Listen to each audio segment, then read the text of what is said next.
రాత్రి 1 గంటకి లోకమంతా నిశ్శబ్దంగా ఉంది. కానీ మీ తలలో మాత్రం ఒక యుద్ధం జరుగుతోంది. 5 ఏళ్ల క్రితం ఎవరో అన్న మాటలు లేదా రేపు జరగబోయే మీటింగ్ గురించి టెన్షన్. ఎందుకు మన మైండ్ పగలు నిశ్శబ్దంగా ఉండి రాత్రిపూట ఇంతలా అరుస్తుంది? ఇది ప్రతి ఒక్కరికి ఎదురయ్యే సమస్య. You want to sleep but your mind wants to solve the world problems. Welcome to day 2 of 90 days challenge. ఈరోజు మనం ఓవర్ థింకింగ్ వెనుక ఉన్న సైన్స్‌ని డీకోడ్ చేద్దాం. మన మైండ్ ముందు భాగంలో ప్రీఫ్రంటల్ కార్టెక్స్ ఉంటుంది. దీన్ని మన మెదడుకి సీఈఓ అని పిలవచ్చు. పగలు ఈ సీఈఓ చాలా స్ట్రాంగ్‌గా ఉండి పనికిరాని ఆలోచనలను అదుపులో ఉంచుతుంది.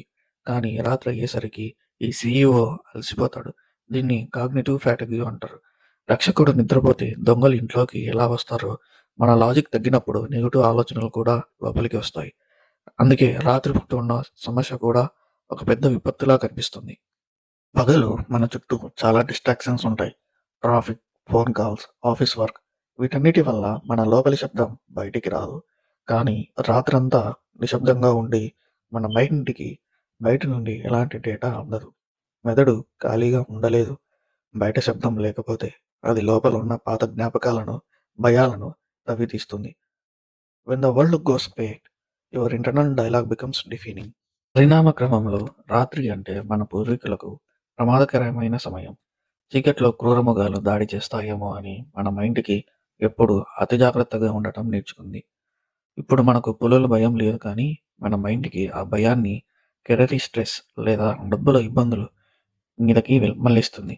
మనం ఏ యాక్షన్ తీసుకోలేక మన మైండ్‌కి ఆ సమస్యను ఒక ఇన్ఫినిట్ లూప్‌లో ప్లే చేస్తూనే ఉంటుంది.